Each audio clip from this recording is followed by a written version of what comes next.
Garden Basics with Farmer Fred is brought to you by Smart Pots, the original lightweight, long-lasting fabric plant container. It's made in the USA. Visit smartpots.com/Fred for more information and a special discount. That's smartpots.com/Fred.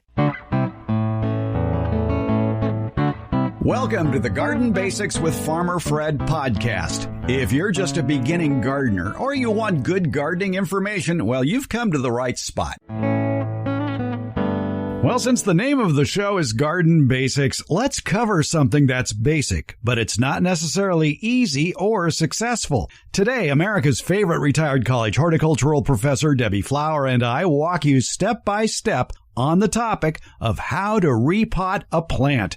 It's not as simple as you might think, and we offer tips to make sure your repotting efforts are more successful. Some of the topics covered include, if a plant is overgrown in a pot, do you need to use a bigger pot? Not necessarily. What is a surefire way of knowing your plant has overgrown the pot? Well, we're going to tell you, and it's a habit you should get into doing on a regular basis. What's the easiest ways of removing a cramped plant from its pot?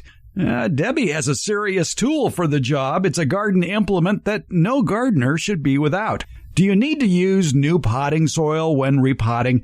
Not necessarily, but we'll tell you ways to rejuvenate the existing soil as well as what to look for when shopping for fresh potting soil. And we have a recipe for making your own potting soil. Should you fertilize a newly repotted plant? Well, that depends on your fertilizer. We're podcasting from Barking Dog Studios here in the beautiful Abutilon jungle in suburban Purgatory. It's the Garden Basics with Farmer Fred podcast, brought to you today by Smart Pots and Dave Wilson Nursery. Let's go. It's not quite the main planting season yet, so you might be busying yourself around the house and the yard, looking at all those plants in containers and wondering, I wonder if I should repot those. I wonder if I should move them up a size. Yes or no? Let's find out. America's favorite retired college horticultural professor, Debbie Flower, is here in the Abutilon jungle in suburban Purgatory. We are going to decide whether to repot or keep the plant in the same container. But how do you do that? Well, let's find out.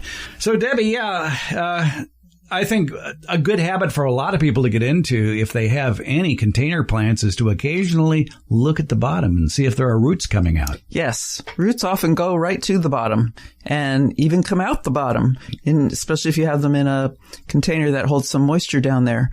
And that's pretty tight quarters for that plant. And when you see those roots coming out, you've got to make a decision. Yes, you do.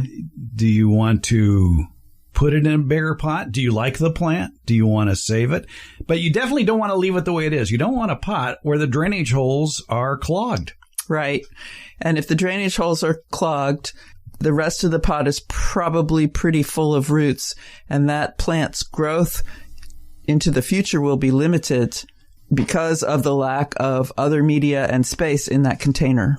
We did a recent interview with Quentin Young, a local landscaper who visited his client's house after a recent rain, and it was a potted maple tree, Japanese maple tree, with the water floating on the surface of the pot. Oops. And it was a big, nice pot.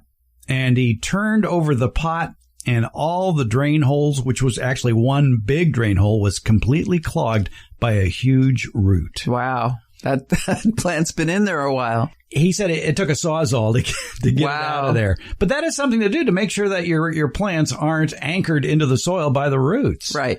Plants in pots will grow to limited size. They can't get huge because they don't have the ability to produce the roots that they need to be a bigger plant. And they can clog the drain holes, as you say. So a gardener has a decision to make whether to buy a bigger container and put that plant, if it's overgrown, into a larger container, or if they really like the container it's in, can they keep that plant in the same container even though it looks like it has overgrown that pot? Yes, they can keep the plant in the same container. It will not get any bigger, and in the process of transplanting, you might see some parts of it die back, but it will recover and look good for another season. but keeping it in the pot requires some amendments, some refreshing of the soil that the roots grow in. One rule that you have often stressed when it comes to planting in containers is make sure the container is clean and free of disease. Right. If you're repotting in the same pot, should you remove that plant and clean the pot again?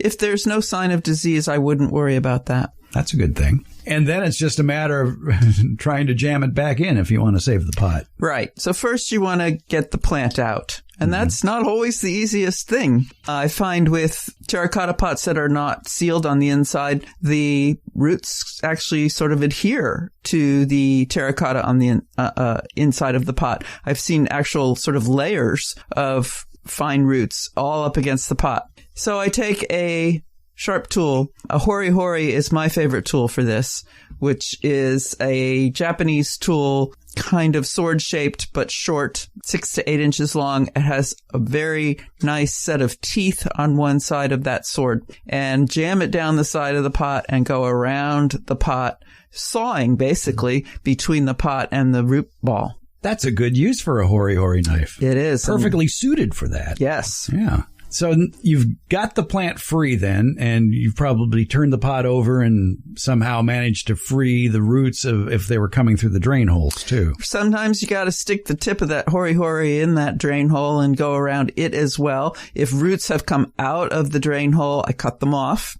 They're not going to survive this process. And I never want to pull the plant out of the pot.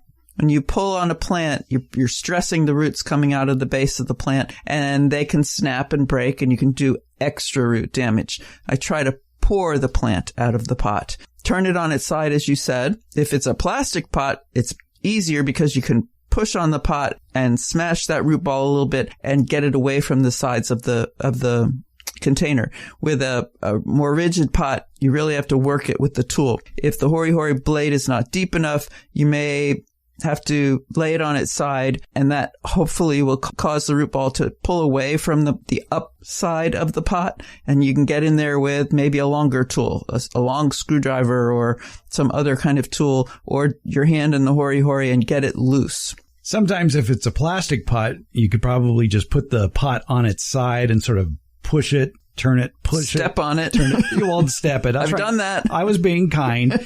But yeah, you could step on it if it's a cheap plastic pot. Right. And you don't really care that much just to get that plant out of there. Which is easier? And actually, what should the moisture level be of that soil in this process? I would think a lot of gardeners would think, well, if the soil is dry, it'll come right out. But it seems to me you would want that soil moist. There's two sides to it. And I in general like it moist. But somebody I worked with said, don't moisten it. That will swell the roots and the media, and it will be harder to get out. I think of the water, though, as a lubricant, and that helps to get the roots out. It also does less damage, I believe. I don't have any scientific evidence to back me up, but does less damage to the roots if they're lubricated with water. And, of course, if it is a really nice terracotta pot, but you're mad, I guess you could break the pot. I've broken plastic ones. I haven't broken terracotta ones to get a plant out. I've, of course, broken them other ways. Yeah. But, yeah. Oops, it dropped. Yes. So, yeah, okay. So if you're trying to save the pot to use it again, then, yeah, the hori-hori knife sounds like an excellent way to get in there to get that plant out. Yes. Then you want to pour the plant out. Now you have the two separate. Right. And you've got what will probably be, if you just by looking at that plant in the pot think, oh, that plant is too big for that pot. When you pull that out, you're going to see a lot of roots going round and round and round. Right. And if it is very root bound, the root ball will stay together. And I cut down the four sides and an X across the bottom, and I'll do it over a potting bench, a piece of tarp, kitty litter box, something that will collect all the debris that's going to fall off, because I reuse media. I don't want to reuse the parts that have big chunks of root, but little bits of root, I'll keep that too. That's just some organic matter.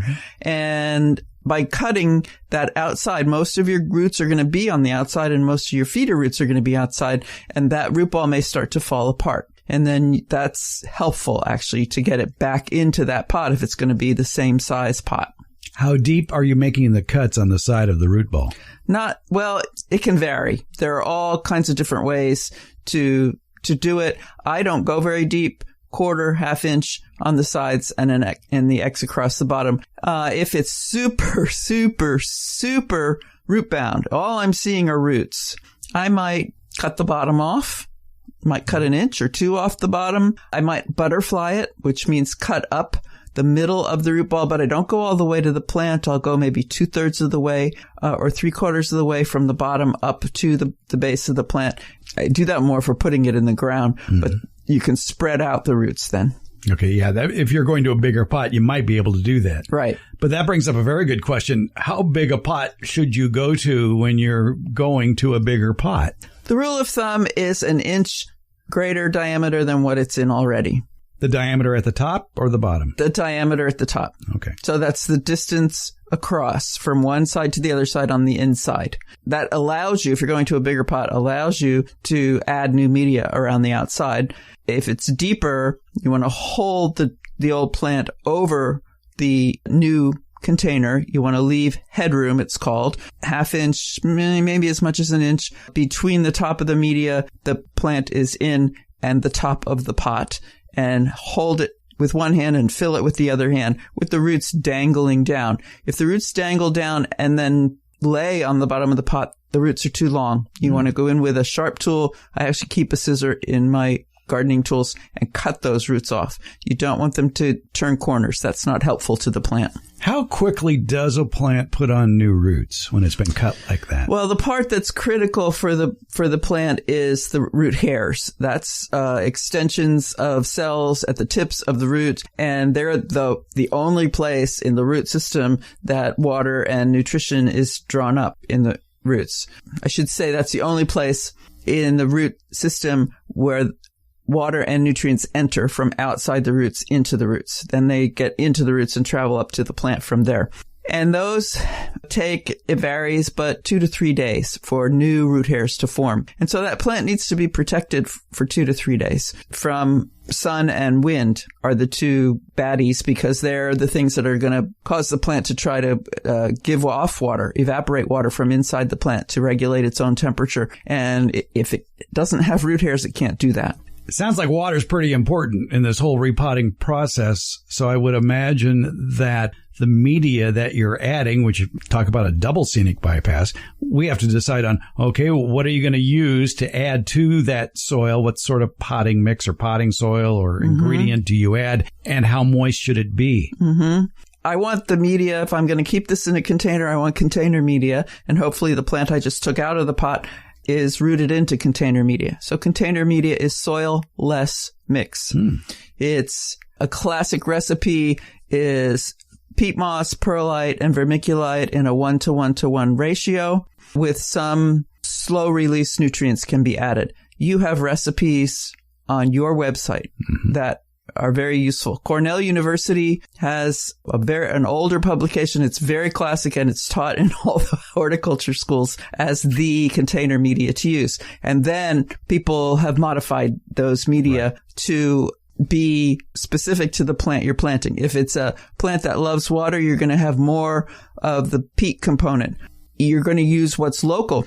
When I worked at an ag experiment station in the Portland, Oregon area, we didn't use peat moss. We used ground bark because the timber industry was big in the Portland, Oregon area, and we could get ground bark cheaply. If you're in the tropics, it's going to be, I don't know, chopped up. What would they have? Coconut. Yeah, well, there's coir. Yeah. Coir is coconut fiber, and that comes off the outside of the coconut. It's a byproduct of the coconut industry, and so you could use that chopped up. If you have a great composting facility near you, you can use compost. So the organic component, the peat component, can be replaced by whatever's local, and the amount of it will depend on, in the mix, the ratio of that organic material in the mix will go up or down depending on how much water you want that container to hold. More peat for plants that like a lot of water, or more organic component for plants that like a lot of water. More of the rock component, which is the perlite vermiculite, for the plants that like a lot of drainage, like a succulent or a cactus. Other things can be substituted for the perlite and vermiculite. Also, I like to use pumice for the perlite. Vermiculite I like vermiculite, so I use it. Sand can be a component in it. There was a recent post by the University of California on the properties of common soil mix components. And you're right. There's no soil in any of these soil mix components. Right. And they talk about peat moss, bark and sawdust, quaw, perlite, vermiculite, sand, volcanic rock like pumice that you like a lot. I do. Yeah. That all sounds like seed starting mix. So it sounds like for container plants, you could use seed starting mix. Well, you could, except that seed starting mix is all of those components are very small. You can buy perlite in various sizes, vermiculite in various sizes, pumice in various sizes. And so the smallest stuff is used for seed starting because seeds are small and they need to be able to, the baby plant needs to be able to push the media out of its way so it can get to the light and make its own food. For a plant that is already growing, we use a bigger size. They're often called a horticultural size perlite or a horticultural size vermiculite. So they make it kind of easy. And when you buy it at the nursery, typically seed starting mix will be one thing, and then the components that are sold separately are more the horticultural size for already established plants. You've heard me talk about the benefits of Smart Pots, the original award-winning fabric container. Smart Pots are sold around the world and are proudly made 100% right here in the USA. Smart Pots is the oldest and still the best of all the fabric plant containers that you might find. Many of the imitators are selling cheaply made fabric pots that fall apart quickly. Not Smart Pots. There are satisfied Smart Pot owners who have been using the same Smart Pots for over a decade, actually approaching 20 years. When you choose Smart Pot fabric containers, you know you'll be having a superior growing experience with the best product on the market. And your plants will appreciate Smart Pots too. Because of the 1 million microscopic holes in Smart Pots, your soil will have better drainage and the roots will be healthier. They won't be going round and round on the outside of the soil ball like you see in so many plastic pots. The air pruning qualities of Smart Pots creates more branching of the roots, filling more of the usable soil in the Smart Pot. Smart Pots are available at independent garden centers and select Ace and True Value hardware stores nationwide. To find a store near you or to buy online, visit smartpots.com/Fred. And don't forget that /Fred part. On that page are details about how, for a limited time, you can get 10% off your Smart Pot order by using the coupon code FRED. Use it at checkout from the Smart Pot store. Visit smartpots.com/Fred for more information about the complete line of Smart Pots lightweight, colorful, award-winning fabric containers. And don't forget that special Farmer Fred 10% discount. Smart Pots, the original award-winning fabric planter. Go to smartpots.com/Fred. Let's get back to our conversation with America's favorite retired college horticultural professor, Debbie Flower, about choosing the right soil mix when you're repotting your plants.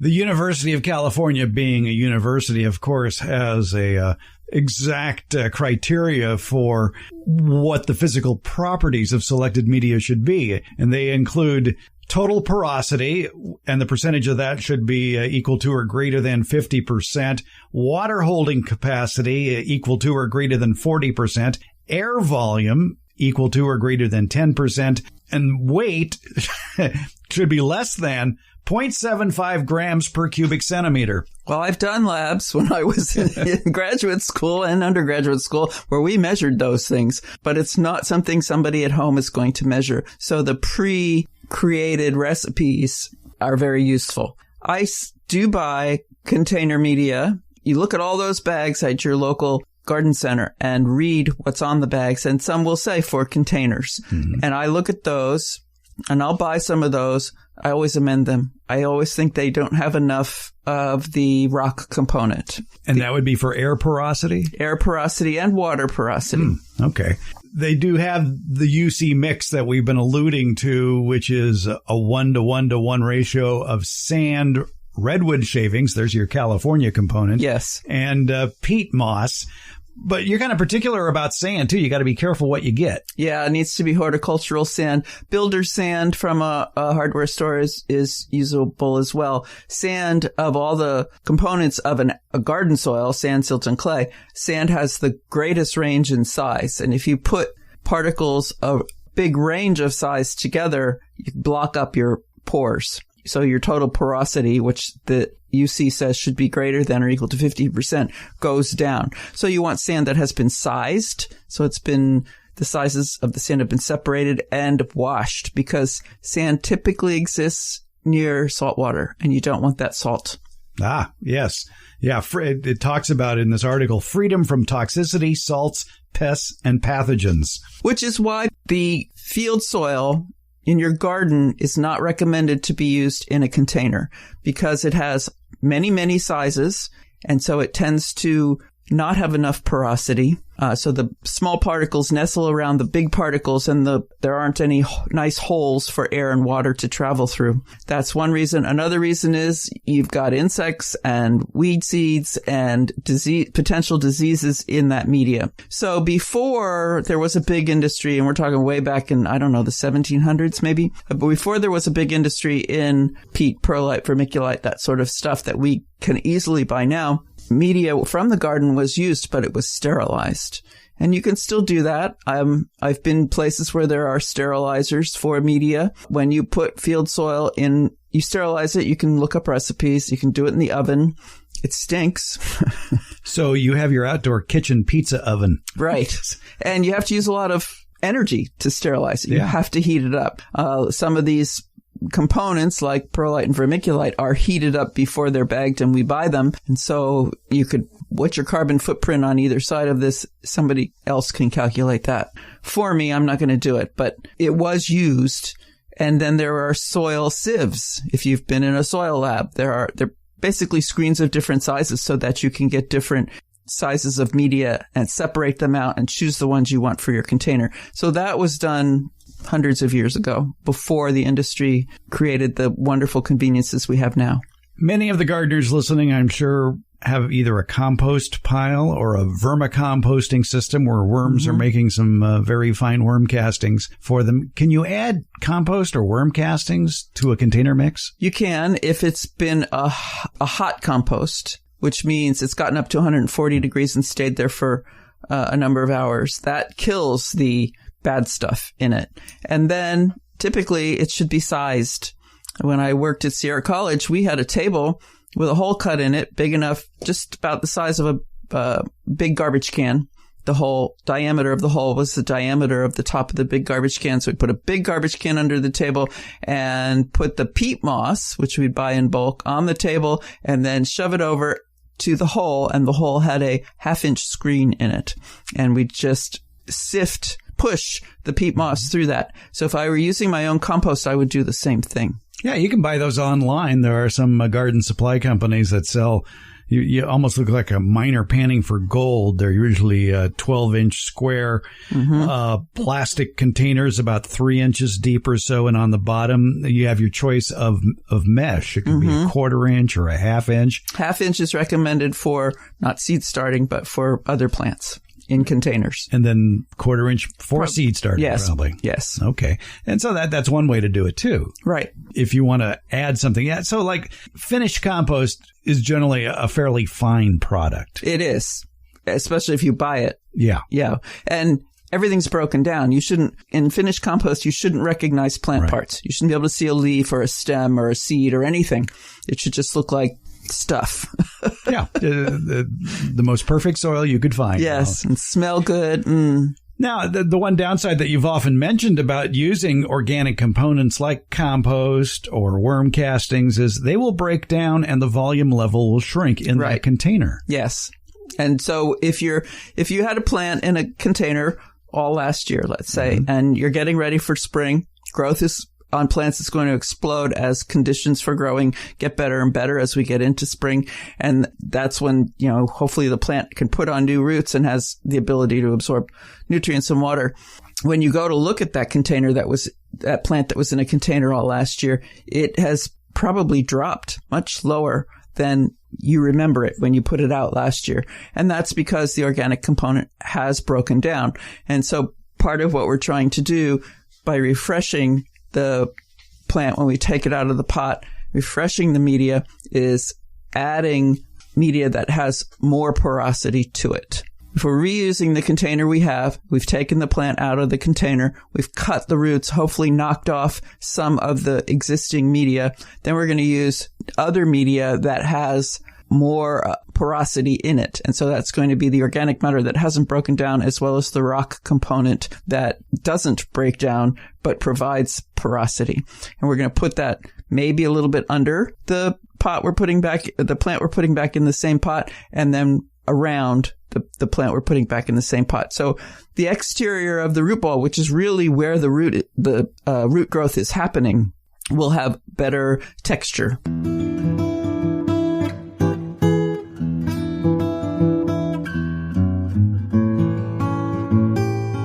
The weather may not be perfect for outdoor gardening right now, but it's perfect for planning your 2023 garden. Now's the time to plan the what and the where of what you want to plant for the future. And to help you along, it pays to visit your favorite independently owned nursery on a regular basis throughout the fall and winter just to see what's new. And coming soon to that nursery near you is Dave Wilson Nursery's excellent lineup of farmers market favorites, great tasting, healthy fruit and nut varieties. They'll already be potted up and ready to be planted. And we're also talking about a great selection of antioxidant-rich fruits, such as blueberries, blackberries, raspberries, goji berries, grapes, kiwi, mulberries, gooseberries, figs, and pomegranates. Wholesale grower Dave Wilson Nursery has probably the best lineup of great tasting fruit and nut trees of any grower in the United States. Find out more at their website, davewilson.com. And while you're there, check out all the videos they have on how to plant and grow all their delicious varieties of fruit and nut trees. Plus, at davewilson.com, you can find the nursery nearest you that carries Dave Wilson's plants. Your harvest to better health begins at davewilson.com. Let's get back to our conversation with college professor, retired Debbie Flower, about repotting plants. And we have the answer to the question, should you fertilize when you're repotting? I would think a lot of people, when you talked about repotting, that it's going to take 3 days for that plant to develop new roots. They would think, being the nurturing kind of people gardeners are, I'll just help it along by giving it some fertilizer. No. That's like you cut your arm and then you put salt on it. It's, ouch. No, you want to let the plant do its thing and get its new roots. It can't take up the fertilizer. It doesn't have the root tips to do that. You've got to give it the 3 days. It'll live off of what it has stored inside of it. And plants store food everywhere they can. Plants make their own food and then they store it. Stems are a great storage place, but even leaves can store food. And the plant will utilize that and break it down, make it into what it needs, send it where it needs to go, and make the new roots. And then you can add the fertilizer. Well, now you scared me about fertilization. Yeah, it would make sense that why fertilize something that it can't uptake, right, as it doesn't have the feeder roots. But the organic gardener might say, well, I will give it organic fertilizer. It lasts in the soil longer. So when those roots develop, that fertilizer will be there waiting for them. And that is a good practice. And frankly, I do some of that. The thing is that organic fertilizer takes a long time to break down. It is not available in a form the plant can take up when you put it in the container. It takes time, temperature, sometimes microorganisms to reach the form that the plant can take up. So it's not hurting the plant as you transplant it immediately. What sort of an organic fertilizer would you use? Because you've often talked about how salts are so dangerous in fertilizer in both inorganic and organic fertilizers. Right. So you want to use a slow-release fertilizer. There are also inorganic forms of slow-release fertilizer. Those are the pelletized ones. The container will say they last a certain number of months or a certain number of days. Be aware that certain number of months or certain number of days is assuming that the plant is at a nice room temperature, say 70 degrees, and has some moisture in the media the whole time. If it's warmer and moist, then that pelletized fertilizer will be used more quickly, will be released more quickly. So you might want to put less in. If it's colder or it goes dry a lot, then that pelletized fertilizer will be available over a longer period of time. Rock phosphate can take years, actually, to become available. That's some of the problem with some of the organic fertilizers. So you want soft rock phosphate. You want it a small particle size. The smaller the particle size of the organic fertilizer, the more quickly it will be available to the plant. But it will still take time to break down. Green sand is a source of micronutrients. Rock phosphate is obviously a source of phosphorus. Green sand is a source of micronutrients. Bone meal is a source of phosphorus as well. There have been some studies that indicate by the time the bones get to the fertilizer industry, there's not a lot left, not a lot of phosphate left. I don't know about that. You've just ticked off the vegan gardeners, too. Well, yeah. So they're going to use rock phosphate, which is mined, rather than bone meal, which comes from an animal. Can I ask a question? I don't know. Can you? Yeah, I can. May I ask a question, teacher? I know what rocks are. I know what bones are. But what's green sand? Green sand is another mined product. It's not sand from the beach. Okay. It's a sand-like product that is mined from the earth. And it's called green sand. And it's called green sand, right? Is it green? No, it's not sandy color, but it's, I don't think of it as green. Okay. And it may be that green tells us some of its origin. I don't know if it's dead microorganisms or what it is. You said the smaller the particle, the better as far as being quicker acting. Yes. Without being too quick. Right. What about a liquid product like fish emulsion? Fish emulsion will have some, and this is where you can look at the container. There is always a active ingredient table on the container. It's usually on the back. Sometimes it's on the front. And if it says water-soluble nitrogen, then it's available right away to the plant.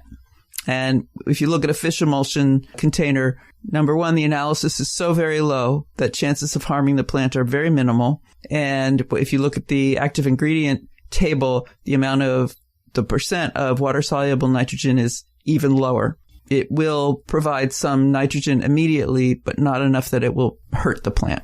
So you want that label to say water-insoluble nitrogen? That will also be listed. Yeah. Water-insoluble nitrogen is the more time-release type. And so a fertilizer container that has both, that fertilizer will provide nitrogen over a longer period of time than one that just is water-soluble nitrogen. The brand of water-soluble fertilizer that is used commercially in production is often called Peters. Mm-hmm. And Peters is used because it has micronutrients. Mm-hmm. And that's something to consider if you're fertilizing your plants regularly, is that you need micronutrients. But things like fish emulsion will have micronutrients as well, as does green sand.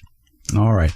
How do professional houseplant growers manage repotting? Like we talked a while back with Rafael DeLallo. He's the author of the book Houseplant Warrior. And I think in his book, he talks about repotting houseplants. Mm-hmm.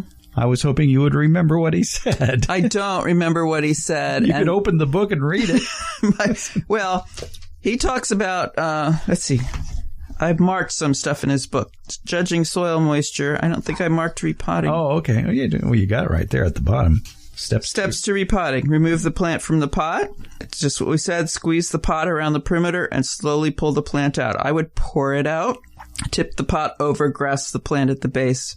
Yeah, so he's not pulling it up. When you pull up is when you have a problem. Next, you'll want to loosen the root ball a bit. Don't skip this step. It says in italics, so that's very important stuff. Don't go crazy, but if there are roots circling, work to loosen the very bottom of the root ball and the sides. I can't emphasize enough this part about loosening your root ball. It's absolutely essential. I agree. In production, in commercial production, and that's what I thought you were asking about, they typically don't. They grow a plant and they pot it up and it goes out the door. Right. They don't hang around and keep them. Sort of like tomato plants in February that show up at nurseries. Right. They're in 6-packs or they're in 4-inch, and that's where they were started, how they were started in the greenhouse. And that's where they just came from, and now they're outside. Yes. So there's always an adjustment period for that plant. For those of you back east, here in California, there is this trend that on the first warm weekend of February, people rush to nurseries to buy tomato plants, thinking it's tomato planting time. It's not. There's a lot of other factors involved, like Nights over 50 degrees. Yes. Soil temperatures over 50 degrees. The lack of, hailstorms, things like that. So don't buy your tomato plants in February unless you're going to keep them indoors. Or, yes, right, have protected. You could move them up to bigger containers using these transplanting you're going to have to. We've talked about, right. They're typically very root bound when they show up at the nursery, unless sometimes there's such a rush by the consumer buying the very early crop that wholesalers will put a not quite ready crop out to the retailer. So I've seen universities do that at spring plant sales too. There is such demand. I ran spring plant sales typically it was February and March. I would have the tomatoes in the February sale. I'd have the tomatoes and the peppers in the greenhouse. They were very small, maybe 2 inches tall. People wanted them. People could see through the door to the greenhouse, and they wanted me to go in and get them, and I wouldn't do it. And they went elsewhere. Yeah. Demand, if you're in it to make money, it's your business. It's your survival as well as all the people who work for you. You sell them when people want them. I was in it for the teaching aspect, which was you don't sell a plant before it's ready to go out the door. Yeah. And the other thing with selling a 2-inch plant is it's a baby. It is. It needs coddling. Yes. Oh, my. Well, that was an interesting scenic bypass. Repotting plants, be they outdoor plants or indoor plants, it's something that should be considered by every grower, every gardener, and usually the plant will let you know. Doesn't hurt to check. Turn that pot over and see if there's roots coming out. If you see roots coming out, it's time. Yes. 2 things I want to add. I noticed in the book we were just reading that he suggests putting a shard of a broken pot or a mesh screen over the drain hole. I never do this. The reason for doing it is to prevent the media from falling out the hole. That rarely happens. When you initially put the new media in, whether you're repotting to the same pot or you're going to a bigger pot, there's typically space for new media in the bottom. A little bit will go out the hole. But as you finish, put the plant in, tuck it in with all the new media around the outside, pick the pot up and walk away. That's it. No more will fall out the hole. And less will fall out if that soil is moist. Correct. Yes. So. And I always moisten my soil before I put it in a container, whether I'm starting seeds or repotting an existing plant. And the reason for that is some of these components, peat moss being one of the bigger offenders, coir also being an offender, don't easily wet. And so if you don't massage it with your hands and get it wet at first, before you put it in the pot, it'll never get wet. And so the plant basically is growing in the old root ball. The other thing I want to mention is you cannot improve drainage out of a container by adding large particle things in the bottom of that container. Those things being rocks, gravel, that styrofoam, that just shortens the root ball. It's used in the professional interior scaping industry when they have, let's say, it's a fancy lobby of a hotel or a bank or a lawyer's office or something, and the pots are 4 or 6 feet tall for effect. Then they'll fill the bottom. Media costs a lot of money. You don't want media where you're not going to get roots. So they'll fill the bottom with milk jugs or styrofoam or something big, just specifically to shorten the root ball. So the roots will only grow in the top part where the media is. Don't put rock or anything big in the bottom of your container. It does not improve drainage. Yeah, exactly. You're not a business. You're a home. You're a gardener. You want as many roots as possible. Right. So, and besides that, those containers then become top heavy. Yes, they do. And can blow over. I have a basket in my kitchen with a spider plant in the top of it. And the basket is probably 3 feet tall. And I have a bucket hanging in the basket that has no drain holes in it. And then I put the plant, the 6-inch or 8-inch plant in the bucket. And periodically somebody looks at it and bumps into it, and over the whole thing goes because the bottom is not heavy enough. The bottom is empty. This isn't a hanging plant then? No, it's on a wheelie dealie on the kitchen floor. Okay, in a bucket. In this 3-foot-tall basket, which has a 1-foot-tall bucket in the top. Oh, okay. And then the potted plant goes in the 1-foot-tall bucket. Ah, okay. So all the weight's at the top. I should put rocks in the bottom of the basket, then put the bucket in, then put the plant in. There you go. That's where you hide your gold. Good thinking. Yeah. Don't come to my house now. Right. All right. Repotting, it's necessary and it's not as complicated as you might think. I think if you just have moist media and you're willing to cut some roots, go for it. Yeah. Have a good time. Yeah, repotting.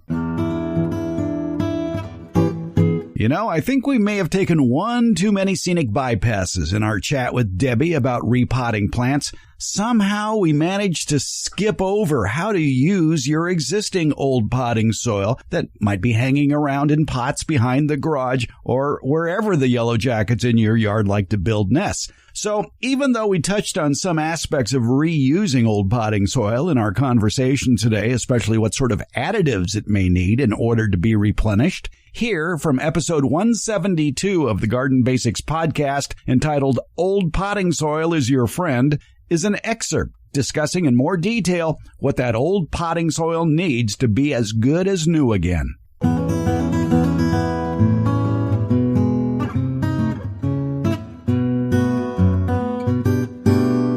Debbie, it's that time of year when people are going to go out, they're going to get plants, they're going to get seed, and they may be buying soil. But before they buy soil, they may take a look at around their yard and they see all these pots with no plants in them, but they're full of soil. There might be nurseries that might say, oh, you don't want to use that. You need to buy our new soil. Right. But that old soil that you have, I guess it really depends what's in it and what it is. Right. And what it needs. Right. And can it be reused? Yes. I reuse potting soil all the time. I have many instances where I look around and there are pots with dead things in them. Okay. As I said to my cousin, I still kill plants. I just know how to do the autopsy. I typically know or have an idea of what killed them as well. I take out what is left of the plant. There's often a decent root system. I'll bang it around on my potting bench or in my container and get off as much of the container media as I can from those roots. Notice I say container media. This is not field soil. And I use kitty litter boxes that I bought specifically for the purpose of mixing media. And I dump it in there and mix it up with whatever else I have and reuse it. I very often add a rock component to that reusable media and some new bagged container media. Container media is not soil. It is organic matter plus some typically rock components. Peat moss, coir, or compost are usually the organic matter, and then the rock components are perlite, vermiculite, pumice, sand, something like that. And it's often 1 part of the organic matter to 2 parts of the sand component. And the reason for that is that over time, the organic component breaks down. And as it breaks down, the particles get smaller, and the space between the particles where the air and water hang out in a container gets smaller, and the plant starts to suffer. So a plant has died in the container media. It's been in there some period of time, and that container, the organic component of that container media has broken down. So the pore spaces, the open spaces between the components of container media have gotten too small, maybe, or they've definitely gotten smaller. They may have gotten too small for roots to actively live in there. So I want to fix that. That's one thing I want to fix is particle size.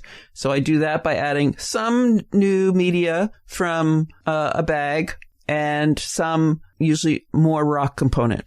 Mix them together, get the texture, and I do it very much by feel, and I don't have recipes. And then I'll reuse them. I will never reuse media to start seeds in. To starting seeds, you want things sterile. You want the pots to be absolutely clean, and you want the media to be unused. So I'm not using it for that. But I will move my houseplants up to a bigger size, or my seedlings that I started in 6-packs, I'll move them up to 4-inch, something like that, using this reused media. The other thing that I need to worry about with the media is salt component. The salt is fertilizer. Fertilizer has to be in the salt form for the plant to be able to take it up, has to be able to dissolve in water and move to the plant's roots and enter the plant's roots. And so that's the salt form. And if there's too much of that in there, the pH of the soil will go up. So the soil will be too alkaline. When that happens, then nutrients that are in the soil become unavailable to the plant. The easiest way to do that is just flush the media with fresh water for several minutes and allow it to come out through the drain holes of the pot. But yes, I absolutely reuse media frequently. Are you open for questions? Yes, sir. Oh, good. To your last point there, one thing I do, I get myself a 5-gallon bucket, and I will take that old container mix and put it in the bucket, because usually peat moss is part of that. Yes, which mix. is hard to re-wet. It's hard to re-wet. So in a bucket with no drain holes, I will put that soil mix and then fill the bucket with water and then go do something else. Mm-hmm. When I come back several hours later, that moisture has basically permeated throughout that entire body of potting soil. And I then transfer the potting soil to large plastic containers with drain holes and let the whole thing drain. Aha. Okay. And then I can get in there with my hands and grab the soil and refill whatever pot I was going to do, knowing that it's thoroughly moist. Yes, potting soil can dry out to beyond re-wetting easily. And so you're right, you have to soak it, or you can use, if you're anxious, you can use warmer water and work it with your hands, and maybe just a drop, literally just a drop of dish soap. And you want it to be soap. It really would be better if it were Castile soap or Ivory soap, not detergent. But that breaks down the surface tension of water and allows it to permeate the particles of the container media more easily. But I always have my soil moist from top to bottom, before I put it in a container. Good idea. We take a scenic bypass in this week's Beyond the Garden Basics newsletter to answer an email question from Dawn, who writes in, "My wife and I love sweet tea. We brew at least 1 pot a day, maybe 2 in the summer. What can we do with all those used tea bags?" Well, at the time I received this email, I still had worm poop under my fingernails. Yeah, I had just cleaned out both worm bins, harvesting the worm castings while putting the worms back into the bins along with fresh bedding and food. So the answer to Don's question was right under my nose. Worms love tea bags. So the current newsletter is all about worms, worm castings, and worm bins. Lots of science, lots of how-to, lots of links. And it features an old interview that I did with garden writer Amy Stewart about her new book at the time, named The Earth Moved, which happens to be about worms, of course. We have all that wormy stuff in today's Beyond the Garden Basics newsletter. For current newsletter subscribers, look for the scoop on worm poop in the Beyond the Garden Basics newsletter. It's in your email, probably waiting for you now. Or you can start a subscription. It's free. Find the link to the newsletter in today's show notes, or sign up at the newsletter link at our homepage, gardenbasics.net.